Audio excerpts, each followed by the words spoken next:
अस्सलाम वालेकुम नाज़रीन, जियो पार्लियामेंट के साथ मैं हूं अरशद वहीद चौधरी और आज हमारे साथ मेहमान मौजूद हैं साबिक़ वफाकी वज़ीर और मुस्लिम लीग नून के सीनियर रहनुमा जनाब ख्वाजा मोहम्मद आसिफ साहब। ख्वाजा साहब वेलकम। ख्वाजा साहब, आपके बारे में तो बड़ी अफवाहें चल रही थी, आप अमेरिका चले गए हैं, बल्कि भाग गए हैं और वापस नहीं आएंगे, कोई नैब से डर गए हैं आप? देखिए, मैं आपके सामने बैठा हूँ तो अफवाहें दम तोड़ गई हैं ना। मेरी फैमिली का बड़ा हिस्सा जो है वो न्यूयॉर्क में है, मेरी वहाँ पे 3 बेटियाँ हैं।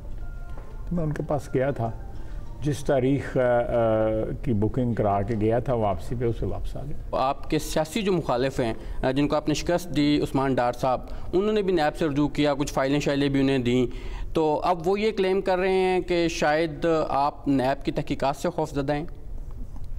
देखिए, मैं किसी चीज़ से भी खौफज़दा नहीं हूँ। बहरहाल मुखालिफ जो है उनको भी हक़ है कि वो हर किस्म के हथकंडे आजमाएँ। इन्वेस्टिगेशन जो है, जो भी अदारा करना चाहता है ज़रूर करे। जिस तरह वो कहते हैं कि इस तरह तो होता है, फिर इस तरह के कामों में। तो ख्वाजा साहब, ये जो कार्रवाइयाँ हो रही हैं इस वक्त नैब की, बड़े तहफ़्फ़ुज़ात हैं आप लोगों के भी उस पर, लेकिन साथ ये गलती तस्लीम करते हैं कि नैब का जो लॉ था उसमें तरमीम होनी चाहिए थी आपके दौर में? जी बिल्कुल होनी चाहिए थी। गिला जो है हमारा जो है वो थोड़ा सा कहीं पे आके कमज़ोर पड़ जाता है कि हमें जब अपॉर्चुनिटी थी कि हमारे जो गिले गुजारियाँ इस कानून के मुतल्लिक़ हैं उनको दूर किया जा सकता था, हमने दूर नहीं किया। मेरा ख्याल है इससे कुछ हमें भी सबक हासिल करना चाहिए। तो ख्वाजा साहब, ये जो नैब में तरमीम के हवाले से ये भी एक तजवीज़ थी कि अक्रॉस द बोर्ड अकाउंटेबिलिटी होनी चाहिए। तो इस तरह बाकी अदारों ने अपने एक इंटरनल एहतसाब का भी एक सिस्टम रखा हुआ है, तो इस तरह पार्लियामेंट का भी अदारा होना चाहिए कि पेशतर इसके कि उसको काबिल दस्तंदाजी नैब हो जाए या FIA हो जाए या पुलिस हो जाए, वो अपना जो अदारा है असेंबली का, पार्लियामेंट का जो है, उसको ज़रूर इन्वेस्टिगेट करे। एथिक्स कमेटी या कोई इस किस्म की कमेटी या कोई स्पेशल कमेटी जो है उसको तरतीब दिया जा सकता है। देखें, सर्विस ट्रिब्यूनल है, आर्मी एक्ट है, सुप्रीम जुडिशल काउंसिल है, आपकी भी मीडिया का भी अदारा है, मीडिया का भी अपना एक अदारा है। तो ये सारे अगर अदारे रख सकते हैं तो रांदा दरगाह सिर्फ सियासतदान ही है। लेकिन सियासतदान तो खुद ख्वाजा साहब एक दूसरे की टांगें खींचते हैं, शायद ये भी बिल्कुल, ये भी बात आपकी दुरुस्त है कि सियासतदान जो है उनमें ये नाकबत अंदेशी जो है पिछले 70 साल से जो सफ़र कर रहे हैं, हम इसी वजह से सफ़र कर रहे हैं कि हम अपने एक दूसरे के बदतरीन दुश्मन हैं। लेकिन मैं समझता हूँ कि इस सिलसिले में मिसाक जमहूरियत एक बहुत बड़ा कदम था जो बेनज़ीर शहीद ने और मियां नवाज शरीफ के दरमियान एक मुआहदा तय पाया और उसको बड़ी हद तक फॉलो भी किया गया है, उससे डेविएशन भी हुई है। तो अभी जो एक नई पेशरफ्त हम देख रहे हैं, आसिफ अली ज़रदारी साहब और शहबाज शरीफ साहब एक टेबल पर बैठ के अपोजिशन अलायंस करने भी जा रही है, तो माजी की जो गलतियाँ हैं लगता है सीख लिए, दुआ गो हैं कि कोई सबक हासिल हो माजी की गलतियों से, और तमाम पूरी बरादरी को जो है ये सबक हासिल करने की ज़रूरत है। हमारी इस वक्त जो दो प्रायोरिटीज़ होनी चाहिए इस वक्त, एक इस मुल्क में मुकम्मल आइनी जमहूरियत जो है उसका क़याम, और दूसरा जो है यहाँ पे जो माशी तहफ़्फ़ुज़ है वो आवाम का हक़ है, आइन देता है उसको ये हक़ जो है वो हमारी जो इस वक्त मईशत के जो हालात हैं, मेरा ख्याल है हम किसी मेल्ट डाउन की तरफ खुदा न खास्ता जा रहे हैं।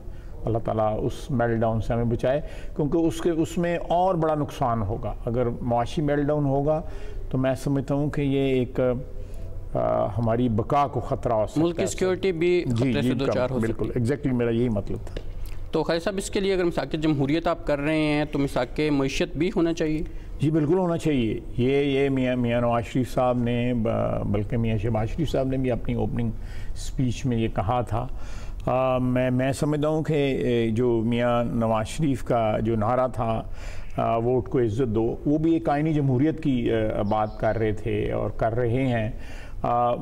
जब हम वोट को इज़्ज़त देने या अवाम की हाकमियत की बात करते हैं तो मेरा ख्याल है वो आइन की बालादस्ती की बात होती है। मेरी इतलात के मुताबिक जो अपोजिशन रहनुमाओं का जो इजलास हुआ था उसमें इस बात पे भी गौर किया गया कि हुकूमत अगर तब्दील भी कर दी जाती है या गिरा भी दी जाती है तो ये देर पर हल नहीं, जो सिविलियन बालादस्ती है उसको इंश्योर करना होगा। 100% आपने सही बात की है। मैं आपको थोड़ा एक्सप्लेन कर देता हूँ कि उसमें जो बात हुई है कि इक़्तिदार आना जाना जो है वो एक सेकेंडरी चीज़ है, वो उसकी सानवी हैसियत है।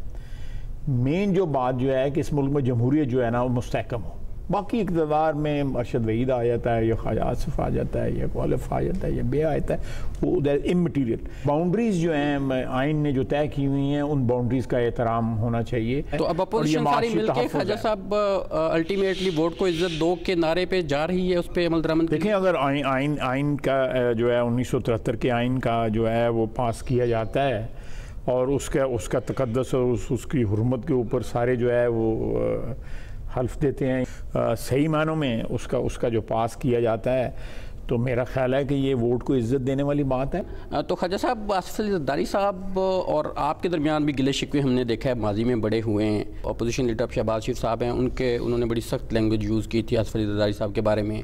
इसी तरह आसिफ अली ज़रदारी साहब और बिलावल भुट्टो ने नवाज शरीफ साहब के बारे में भी इस्तेमाल की।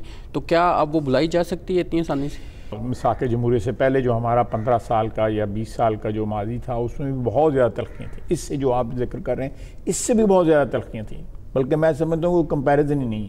तो अगर बेनज़ीर शहीद और मियाँ नवाज शरीफ साहब जो है वो मिलके उन चीज़ों को पस पुष्ट डाल के उसके ऊपर एग्री करते हैं मिसाक जमहूरियत के ऊपर, तो मेरा ख्याल है कि ये इस वक्त मियाँ नवाज शरीफ या बिलावल भुट्टो ज़रदारी या आसिफ ज़रदारी साहब या दूसरी पार्टियों के रहनुमा जो हैं मिलके इस एक आला और अरफा, जैसे मैंने पहले कहा है, मकासद के लिए जो है इन चीज़ों के लिए जस्तजू करें ताकि सिस्टम भी बचा रहे।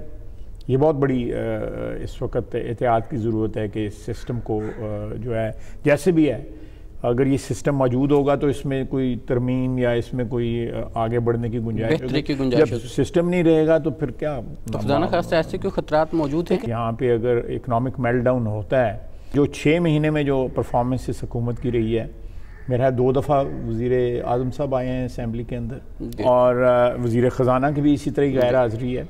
तो उन्होंने कल को ट्वीट किया था कि जी असम्बली से वॉकआउट करते हैं, ये पैसे ज़ाया करते हैं असम्बली के।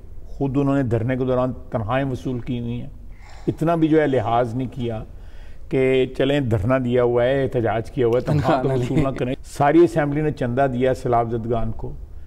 इमरान खान साहब जो थे, वो मेरे ख्याल 2-3 और थे, उनमें उनका शुमार था जिन्होंने चंदा भी नहीं दिया। खुदा न खास्ता अगर ये हुकूमत नाकाम होती है तो इस वक्त ऑप्शन क्या है, फ्यूचर आप क्या देखते हैं? इनको वक्त देना चाहिए, इनको वक्त देना चाहिए। बाज़ लोग हमारे दोस्त, हमारे मेहरबान जो हैं, हमारे खैरखा जो हैं, वो कहते हैं जी आपको गलियों बाज़ारों में निकलना चाहिए, एहतजाजी तहरीक शुरू करनी चाहिए। मेरा ख्याल है सारे का चाह जेड़ा लथ जाना चाहिए। चाह लथे दा तो फिर जाके गल मुक्के दी। कल ये कोई किसी को ये कोई हसरत ना रहे जी कि मुझे मौका पूरा नहीं दिया गया। मैं समझता हूँ कि ये भी ज़रूरी है कि ये दोबारा कंटेनर पे ना चढ़ जाएं। सदारती निज़ाम की भी कुछ हम सुन रहे हैं, क्या सराइयाँ? अगर आप सदारती निज़ाम लेके आते हैं तो आइन का सारा हुलिया जो है ना, आपको जो है उसकी शक्ल सूरत सारी चेंज करनी पड़ेगी। इस तरतीब को आप डिस्टर्ब करते हैं, इस तरतीब को, तो उसके असरात अच्छे नहीं निकलते। और हमारे माजी में ऐसी एक मिसाल है। सियासतदानों के साथ जो दीगर स्टेक होल्डर्स हैं उनको भी अपनी गलतियों से सीखना चाहिए। मैं समझता हूँ कि हम हैसुल कौम हमें अपनी गलतियों से सीखना चाहिए। अगर तमाम अदारे मिलके एक ये फ़र्ज़ अदा करें अपना, तो मेरा ख्याल है ना ज़ाती अना इसमें रुकावट होनी चाहिए और ना अदारों की अना जो है वो रुकावट होनी चाहिए। कैसे देखते हैं आप एज़ डिफेंस मिनिस्टर और एज़ फॉरेन मिनिस्टर, 2 की पोस्ट आपके पास रही हैं, कि क्या हमारी जो सिविलियन हुकूमत है, जमहूरी हुकूमत है, वो पाकिस्तान की पॉलिसी साजी में किरदार उसी का है? पाकिस्तान में ये कहा जाता था कि जी खारजा पॉलिसी जो है वो पिंडी में बनती है या ISI के हेडक्वार्टर में बनती है, या वज़ीर दफ़ा जो है उसकी कोई वक़्त या वैल्यू नहीं होती, दफ़ाई मामला जो है वो फ़ौज खुद देखती है। मुझे ऐसा कोई एक्सपीरियंस नहीं हुआ। खारजा पॉलिसी जो है उसमें जब तक डिफेंस का इनपुट नहीं होगा, मैं खारजा पॉलिसी को किस तरह चला सकूँगा? या जहाँ पे हमारे सफारती ताल्लुकात भी हैं, वहाँ पे हमारे बाज़ ममालिक के साथ दफ़ाई ताल्लुकात भी हैं, तो वो किस तरह उनको एक्सक्लूड किया जा सकता है कि जी ये पिंडी वालों से पूछे बगैर जो है आप सऊदी अरेबिया से या चाइना से या UAE से, जिनसे भी आपके दफ़ाई ताल्लुकात हैं, या अमेरिका से आप कोई मामला तय करें। जैसे आप फरमा रहे हैं और ऐसी मुशावरत होनी चाहिए, तो फिर डॉन लीक्स जैसे जो स्कैंडल्स हैं वो तो नहीं आने चाहिए। मैं बिल्कुल अथॉरिटेटिवली ये बात कर रहा हूँ, मैं ज़्यादा सियासतदान की हैसियत से इतनी अथॉरिटी के साथ बात नहीं करनी चाहिए कि मियाँ नवाज शरीफ की दौर में दफ़ा में या ख़ारजा पॉलिसी में, उसके बाद शायद खान अब्बासी साहब का जो 1 साल गुजरा उसमें किसी मसले के ऊपर जो है कोई इख्तलाफ जो है मेरे सामने नहीं, मैंने नहीं विटनेस किया कि पिंडी में या इस्लामाबाद में कोई ऐसा इख्तलाफ आया हो जो हल ना हुआ हो, वो वहीं पर टेबल पे हल हो जाता था। तो फिर वो धरने और वो जो कहा जाता था कि साजिश हुई है, जिस लेवल पे हम डील कर रहे थे उस लेवल पे ऐसी कोई बात नहीं थी। जो धरना जो दिया गया वो भी आपको पता है कि बाज़ लोगों का इंडिविजुअल इंटरेस्ट थे, वो बाद में भी रहे, इस इलेक्शन में भी वो उन लोगों ने अपना एक किरदार अदा किया। मुस्लिम लीग नून ने बड़ा इजी लिया पैनामा पेपर्स को, और तब आपने बयान भी ये दिया कि नवाज शरीफ साहब को कि पनामा लोग जल्द भूल जाएंगे। आज मैं कहता हूँ कि मियाँ नवाज शरीफ का तो पनामा के साथ कोई ताल्लुक नहीं है, ये आज अदालतों ने तय कर दिया ना। जब उनको 10,000 के ऊपर सैलरी के ऊपर कन्विक्ट किया गया तो उससे जाहिर हो गया कि उनका पनामा के साथ क्या ताल्लुक था। तो ये मेरे मौक़िफ़ की तायीद अदालतों से हुई है, अवाम जो है इस बात की तायीद कर रहे हैं। मियाँ नवाज शरीफ को 1,30,00,000 वोट मिले, बावजूद तमाम तर हमारी तहफ़्फ़ुज़ात के 1,30,00,000 वोट मिला। तो पनामा क्या, पनामा में तो खुद फंस रहे हैं। अब खुद जो है एमनेस्टी हैं और बैक डेटेड जो है वो मामला तय हो रहे हैं। ये सारे मामला जो है जो तय हो रहे हैं, जो कंसील हुए वो चीज़ें जो हैं सामने आ रही हैं। तो ये तो मेरा ख्याल है कि ये पनामा का भी जो द मदर ऑफ पनामा जो है वो सामने आ रही है, जो हो रहा है इस वक्त। तो खैर साहब, चौधरी निसार साहब उस वक्त कहते हैं, अभी भी वो उन्होंने कहा है कि ये जो जितनी मुश्किलात हैं, अगर उनकी बात मान ली जाती तो आज मुस्लिम लीग नून की हुकूमत होती। देखिए मेरी पार्टी के जो अंदर के मामला हैं ना, मैं वो मीडिया पे डिस्कस नहीं करता। चौधरी साहब का वापसी हो सकती है मुस्लिम लीग नून में? मुझे नहीं, ये तो हमारी क़यादत का फैसला है जी। मेरी तो इतनी औकात भी नहीं, मेरे तो पर जलते हैं इन मामलात में दखल देते हुए। तो मरियम नवाज़ के मुस्तकबिल आप कैसे देख रहे हैं? सियासी ख़ानदान के बच्चों का मुस्तकबिल भी सियासी होता है, तो ये अलग बात है। कोई बच्चे जो है वो तैयारी ना पकड़ें सियासत में से, जो मुल्क में हमारे सियासत जिस तरह एक बड़ा कठिन मामला हो गया हुआ है, तो बाज़ नहीं।